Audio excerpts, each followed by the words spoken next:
السلام علیکم ویورز، میں آج آپ کی ملاقات کروا رہا ہوں مسٹر سلمان عابد صاحب سے، جو آئیڈیا این جی او کے ایگزیکٹو ڈائریکٹر ہیں۔ یہ این جی او کیا کرتی ہے، کیا سوشل کاز ہے، کیا اس این جی او کی ہماری سوسائٹی میں کیا کنٹریبیوشن ہے، ہم آج مسٹر سلمان عابد صاحب سے جانیں گے۔ جی السلام علیکم۔ وعلیکم السلام جی سلمان صاحب، یہ جو آپ کی این جی او ہے جس کے آپ ایگزیکٹو ڈائریکٹر ہیں، یہ کیا کرتی ہے، کیا اس کی سوشل کنٹریبیوشن ہے ہماری سوسائٹی میں؟ ہم یہ چاہیں گے آج ہمارے ویورز کو تھوڑا سا آپ بتائیں ذرا۔ دیکھیے، یہ جو آئیڈیا ہے institute for democratic education and advocacy, یہ بنیادی طور پہ ایک یوتھ بیسڈ آرگنائزیشن ہے۔ ٹھیک ہے۔ ہمارا سارا کام پاکستان میں نوجوان نسل سے ہے، اور خاص طور پہ ہم ڈیموکریسی کے اوپر، گورننس کے اوپر، سیوک ایجوکیشن کے اوپر، پیس، ٹالرنس اینڈ سوشل ہارمونی کے اوپر کام کرتے ہیں۔ اور ہمارا فوکس جو ہے پاکستانی نوجوان لڑکے اور لڑکیاں ہیں، اس میں منورٹیز بھی ہیں، اس میں ٹرانسجینڈر بھی ہیں، اس میں اربن رولرز بھی ہیں، اور اس میں پڑھی لکھی یوتھ بھی ہے، جو نہیں پڑھ سکی وہ بھی ہے۔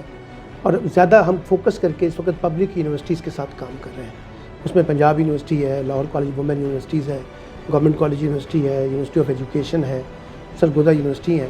ہم اس طرح کی پبلک یونیورسٹیز میں جا کے یوتھ کے ساتھ انٹریکٹ کرتے ہیں، اور خاص طور پہ ان کو بتاتے ہیں کہ ایک سیوک ایجوکیشن کا جو کانٹیکس ہے وہ کیسے بلڈ کیا جائے، تاکہ وہ سوسائٹی کے اندر ایک پازیٹیو کنٹریبیوشن نہ صرف اپنی انڈیویجول لائف کے حوالے سے بلکہ سوسائٹیل کے اس کانٹیکس میں بھی۔ اور ساتھ ساتھ یہ جو ہماری سوسائٹی میں بہت زیادہ عدم برداشت کا مادہ پیدا ہو رہا ہے، اس میں جو پیس اینڈ ٹالرنس کے ایشوز ہیں ان کو ریز کرنا، سوسائٹی میں ڈائیورسٹی کو انشور کروانا کہ ہم ایک دوسرے کو قبول کریں، چاہے ان کے مذہب، چاہے ان کے فرقے، چاہے ان کے زبان، چاہے ان کی لسانیت جو بھی مختلف ہے، اس کے باوجود ایک دوسرے کو قبول کریں۔ عورتوں مردوں کے درمیان جو گیپس ہیں جینڈر، ان کو فل کریں۔ اور خاص طور پہ لوگوں کو یہ کہتے ہیں کہ جی وہ اپنے آپ کو جمہوریت کے ساتھ جوڑیں، اور ایک ایسی حکمرانی پہ توجہ دیں جو لوگوں کی شراکت کے ساتھ جڑی ہوتی ہے، اور جو خاص طور پہ کانفلکٹس پیدا ہوتے ہیں، تنازعات چھوٹے چھوٹے، ان کو کیسے ڈیل کیا جاتا ہے، تاکہ کیونکہ آپ دیکھیے روزمرہ کے کانٹیکس میں دیکھیں تو تنازع پیدا ہوتے ہیں، ہم اور زیادہ الجھا دیتے ہیں۔ پھر ہماری یوتھ کے اندر آج کل ایکسٹرا کریکولر ایکٹیویٹیز کا رجحان بہت کم ہے۔ یونیورسٹیز بہت زیادہ ڈگری اورینٹڈ ہو گئی ہیں، تو بچوں کے جو سوسائٹیز ہیں، dramatic society, music society, sports society, debating سوسائٹیاں، یہ اس طرح کی سوسائٹی کو بھی ہم نے اسٹرینتھن کرنا ہوتا ہے، تاکہ بچوں کو تعلیم کے ساتھ ساتھ ایکسٹرا کریکولر ایکٹیویٹیز کے ذریعے بھی انشور کیا جا سکے۔ تو یہ ایک بنیادی تھیم ہے جس میں ہم یوتھ کو امپاور کرنا چاہتے ہیں، جو ہماری کانسٹیٹیوشن کے اندر ہے، جو یوتھ پالیسیز ہیں، جو ہمارے مختلف قسم کے معاہدات ہیں یوتھ سے ریلیٹڈ، ان سب کو بنیاد بنا کے ہم ایک ایسا انوائرمنٹ کریٹ کرنا چاہتے ہیں جو نوجوانوں کو ایک سازگار ماحول پرووائڈ کر سکے پاکستانی سوسائٹی میں، اور خاص طور پہ لڑکیوں کو۔ جب بھی ہم کوئی سوشل میڈیا یا کوئی ٹیلی ویژن یا پیپر پرنٹ میڈیا، ہم کہیں پر بھی کوئی چیز پڑھتے ہیں، دیکھتے ہیں، تو ہمیں ایک ڈیموٹیویشن سی آ رہی ہوتی ہے، ایک ہر جگہ ایک نیگیٹو طرح کا میسج مل رہا ہوتا ہے۔ تو آپ اس بارے میں کیا دیکھیے، ہم پڑھنا چھوڑ دیں، دیکھنا چھوڑ دیں؟ ایک بڑی امپورٹنٹ بات آپ نے کی ہے۔ اصل میں یہ سوسائٹی مجموعی طور پہ نا ماتم زدہ بنتی جا رہی ہے، اور ماتم بکتا ہے۔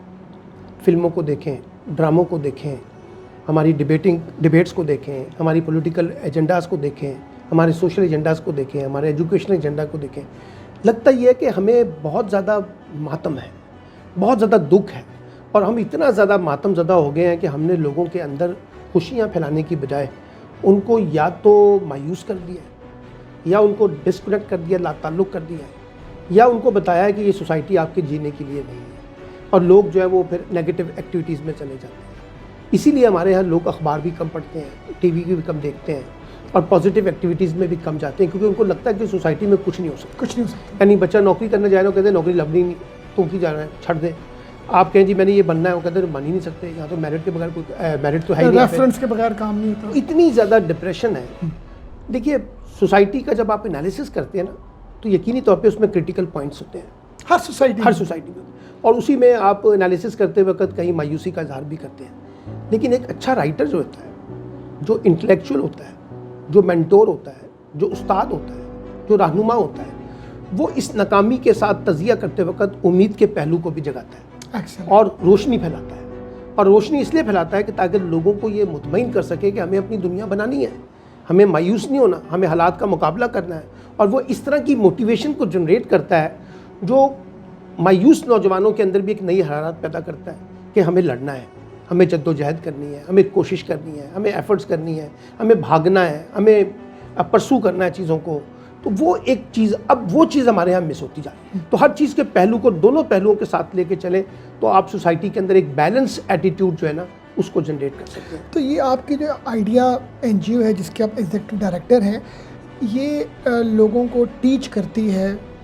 اب مجھے تھوڑا بتائیں کہ ہم کوئی چیز پڑھتے ہیں, ایز اے اسٹوڈنٹ بات کروں, پڑھ کے اس چیز کی جو ایک اس کا جو میسیج ہے ہمارے مائنڈ میں ایک اسپیسیفک ٹائم تک وہ زندہ رہتا ہے. جی. تو کوئی اس میں پریکٹیکلی بھی آپ کوئی لوگوں کو کوئی ٹریننگس کرواتے ہیں یا کوئی اپنی اس این جی او میں لوگوں کو کوئی انٹرنشپس کرواتے ہیں یا کوئی جابس یا جو بھی کوئی ایسی کوئی ایکٹیویٹی؟ ہمارے پاس مختلف یونیورسٹیز کے بچے آتے ہیں, وہ انٹرنشپ کرتے ہیں 3 ماہ کی, لاہور کالج سے, پنجاب یونیورسٹی سے, گورنمنٹ کالج سے. آج کل بھی ہمارے پاس کوئی 7-8 لڑکیوں کا ایک بیچ ہے جو پنجاب یونیورسٹی سے آیا ہوا ہے. تو ہم ان کی باقاعدہ پراپر ایک ٹریننگ کرواتے ہیں. ٹھیک ہے. اور اسی طرح سے جہاں ہم سیمینارز, کانفرنسز کرواتے ہیں وہاں ٹریننگز ہوتی ہیں. اور ٹریننگز کس بات کی ہیں؟ وہ ہے سافٹ سکلز کی. اچھا کمیونیکیٹر کیسے بن سکتا ہے, اچھا رائٹر کیسے بن سکتا ہے, اچھا نیگوشیٹر کیسے بن سکتا ہے, اچھا کانفلکٹ کو ڈیل کیسے کر سکتا ہے, مانیٹرنگ کیسے کی جاتی ہے, ایویلیویشن کیسے کی جاتی ہے, ڈیجیٹلائزیشن کو کیسے یوز کرنا ہے. تو یہ جتنی بھی سافٹ سکلز ہیں جو بدقسمتی سے ہمارے تعلیمی اداروں میں نہیں ملتی, ان کو ہم یہاں پہ ٹریننگ کے ذریعے دیتے ہیں. سیوک ایجوکیشن کے بارے میں, ڈیموکریسی کے بارے میں, گورننس کے بارے میں, پیس ٹالرنس کے بارے میں. تو ہم ایک ٹریننگ کا بھی کرتے ہیں. پھر ان ٹریننگ کے ساتھ ساتھ ہم ان کو کچھ پروجیکٹس دیتے ہیں سوشل ایکشن پلانس کے. یہ ذرا بتائیں. وہ سوشل ایکشن پلانس یہ ہیں کہ جب ہمارے منصوبے چل رہے ہوتے ہیں تو ہم ان کو کہتے ہیں اب آپ چھوٹے چھوٹے منصوبے بنائیں اپنی یونیورسٹی کے اندر اور اس کو امپلیمنٹ کرنے کی کوشش کریں. مثلاً آپ نے یہاں ٹریننگ لی ہے, اب آپ 20 لوگوں کو اپنی یونیورسٹی میں اکٹھا کریں اور ان کو ٹرین دیں, یعنی خود ٹرین کریں تاکہ آپ کی ٹریننگ ہوگی, اسی سے آپ فردر ٹریننگ کر سکیں. آپ وہاں پہ کوئی سیمینار ارینج کرائیں, کوئی کانفرنسز ارینج کرائیں تاکہ آپ کو ایکسپوجر ہو کہ کیسے کانفرنس ارینج کی جا سکتی ہے, کیسے ہمیں کنڈکٹ کرنی ہے, کیسے ہمیں اسٹیج کے اوپر جانا ہے, کیسے گیسٹ کو انوائٹ کرنا ہے. یہ ساری چیزوں کے تجربے سے ہم گزارتے ہیں چھوٹے چھوٹے پروجیکٹس کے ساتھ. پھر ڈرامٹک سوسائٹیاں تو ان کو کہتے ہیں ہم ڈرامہ تیار کریں, میوزک سوسائٹیاں تو ان کو کہتے ہیں میوزک تیار کریں. اسی طرح اسپورٹس سوسائٹیاں تو ان سے کہتے ہیں کہ اسپورٹس گالاز وغیرہ کو ارینج کریں. تو ہم ان کو کچھ سوشل ایکشن پلانس دیتے ہیں تاکہ وہ اس کی مدد سے آگے بڑھیں, جو چیز سیکھ رہے ہیں اس کو وہ پریکٹیکلی بھی امپلیمنٹ کریں تاکہ ان کو آگے جا کے مل سکے. اگر کوئی بھی شخص یہ پلان کرتا ہے کہ میں کوئی این جی او اسٹیبلش کروں کوئی سوشل کاز کے لیے, آبویسلی این جی او ہوتی ہے سوشل کاز کے لیے, تو اس میں کیا پیرامیٹرز آپ کو؟ دیکھیے کوئی بھی فرد این جی او بنا سکتا ہے. 7 لوگ مل کے ایک چھوٹے سے ایک ادارہ جو ہے, 3-4 ایکٹس ہیں. سوسائٹیز ایکٹ ہے, بتاتے ہیں جی سوسائٹیز ایکٹ ہے 19, اس کے بعد پھر سوشل ویلفیئر ڈپارٹمنٹ کا ایکٹ ہے, ایک ٹرسٹ ایکٹ ہے, ایک کمپنیز ایکٹ ہے. آپ وہاں سے اپنی آرگنائزیشن کو رجسٹر کرواتے ہیں اور پھر اپنا کام شروع کرتے ہیں.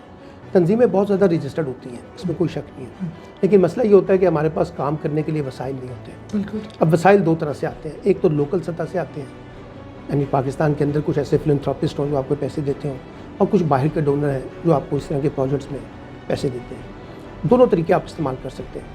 لیکن آج کل پاکستان کے جو معاشی حالات ہیں, جو اس وقت حالات بنے ہوئے ہیں, باہر سے ڈونر بھی کم آ رہے ہیں. ہمارا جو لوکل ڈونر ہے وہ مسجد تو بنانا چاہتا ہے, اسکول تو بنانا چاہتا ہے, اسپتال تو بنانا چاہتا ہے, شفا خانہ تو بنا دے گا, ڈسپنسری بنا دے گا, سڑکیں بنوانے میں مدد کر دے گا. لیکن اگر اسے کہنا کہ لائبریری اسٹیبلش کرنی ہے, اسے کہنا ہم نے نوجوانوں کو یہ ٹرین کرنا ہے, اس کے لیے وہ پیسے نہیں دیتا. وہ چیریٹی دیکھتا ہے کہ جس سے نیکی کا تصور نکلتا ہو, تو وہ ایسے کام کرتا ہے جو لوگوں کو انفراسٹرکچر میں نظر آئے. اسی لیے ہمارے ہاں جو باہر کے مقابلے میں پاکستان کے جو ڈونر ہیں ان کا پرابلم یہ ہے کہ وہ چیریٹی بیسڈ پروگرامس میں زیادہ انٹرسٹ ہیں. ہمارا کام سارا ایڈوکیسی بیسڈ ہے. ہم سب چاہتے ہیں کہ لوگوں کو, نوجوانوں کو ٹرین کیا جائے, جو باتیں میں نے بتائی ہیں. لیکن اگر میں کسی ڈونر کو کہوں کہ میں یہ 200-500 بچوں کو ٹرین کرنا چاہتا ہوں ان کاموں کے لیے, تو ہمیں کوئی لفٹ نہیں کراتا.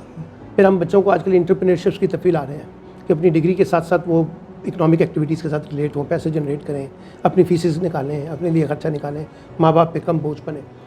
تو انفارچونیٹلی ایسے کاموں کے لیے انٹرنل ڈونر کم ملتے ہیں, ایکسٹرنل ڈونر کچھ مل جاتے ہیں جن کی مدد سے ہم کام کر رہے ہیں. ہم نے USAID کے ساتھ بھی کام کیا ہے, ہم نے آکسفیم کے ساتھ بھی کام کیا ہے, باقی ڈونرز کے ساتھ بھی کام کر رہے ہوتے ہیں, GIZ کے ساتھ بھی کام کیا ہے. تو یہ کچھ ڈونرز ہمیں پیسے مل جاتے ہیں, تو جس کی مدد سے پھر ہم یہ کام کرنے کی کوشش کرتے ہیں. جی سلمان صاحب، بڑی اچھی آپ کی کنٹریبیوشن ہے، کیونکہ ہم لوگ اپنی سوسائٹی میں رہتے ہوئے اپنے لیے ہی کر رہے ہوتے ہیں. ہر شخص اپنی دوڑ میں ہوتا ہے کہ بس میں کوئی چیز اچیو کروں، مگر آپ کی جو ساری مطلب کنٹریبیوشن ہے سوسائٹی سے ریلیٹڈ، تو اگر ہم اپنی زندگی میں کوئی ایسا پارٹ رکھیں کہ ہم آگے بھی کچھ ڈلیور کر سکیں، تو میرا خیال ہے ایک پازیٹیوٹی کا جو میسج ہے وہ پریکٹیکلی انسانی زندگی میں یہ بات سمجھ لیں، آپ نے اپنے آپ کو ضرور ڈیولپ کرنا ہے، لیکن آپ اگر اپنے آپ کو اکیلے میں ڈیولپ کریں گے اور آپ کا محلہ ڈیولپ نہیں ہوگا، آپ کا گھر ڈیولپ نہیں ہوگا، آپ کے بہن بھائی ڈیولپ نہیں ہوں گے، آپ کے دوست احباب ڈیولپ نہیں ہوں گے، پوری ملک ڈیولپ نہیں ہوگا، تو ایسی ڈیولپمنٹ کا کوئی فائدہ نہیں. تعلیم کا پرابلم کیا ہے ہمارے یہاں؟ تعلیم ہمیں روزگار تو دیتی ہے، تعلیم ہمیں ڈگری تو دیتی ہے، تعلیم ہمیں یہ نہیں بتا رہی کہ آپ کا سوسائٹی کی ڈیولپمنٹ میں کیا رول ہے. مثلاً ایک بہت بڑا ایجوکیٹڈ بندہ تعلیم سے نکلتا ہے، وہ جا کے کرپشن کرتا ہے، وہ بدعنوانی کرتا ہے، وہ لوٹ مار کرتا ہے، وہ پیسے بناتا ہے، وہ لوگوں کو زیادتی کرتا ہے. تو تعلیم میں یہ نہیں سکھایا. وہ جو تعلیم اور تربیت کے درمیان جو گیپ ہے نا، وہ بہت بڑھ گیا ہے. اور ہم سمجھتے ہیں کہ ہمیں صرف اپنی ترقی پہ فوکس کرنا چاہیے. بھاڑ میں جائے محلے دار، بھاڑ میں جائے سوسائٹی، بھاڑ میں جائے فلاں. ان کے لیے ہم نے چھوٹے موٹے چیریٹی رکھے ہوتے ہیں، ہم لوگوں کو چھوٹی موٹی سپورٹ کر دیتے ہیں. لیکن میں اس لیے کہتا ہوں کہ ایجوکیشن کا پرسپیکٹیو یہ ہے کہ آپ نے نہ صرف اپنے آپ کو ڈیولپ کرنا ہے، بلکہ آپ نے سوسائٹی کو بھی ڈیولپ کرنا ہے. تو آپ کو یہ ایک کنٹریبیوشن ڈالنا پڑے گا اپنی ایجوکیشن کے اندر کہ لوگوں کو اس طرف موٹیویٹ کریں کہ وہ سیلف ڈیولپمنٹ کے ساتھ ساتھ سوسائٹیل ڈیولپمنٹ کی طرف بھی فوکس کریں. چلیں جی، تھینک یو ویری مچ جی، آپ نے ہمیں بڑا اچھا گائیڈ کیا. میں امید کرتا ہوں کہ آپ کی این جی او ہے یہ مزید ایک پازیٹیو کنٹریبیوشن ہماری سوسائٹی میں دے. بہت شکریہ آپ کا ٹائم دینے کا sir. Thank you very much viewers, آپ نے ہمیں دیکھا. اللہ حافظ.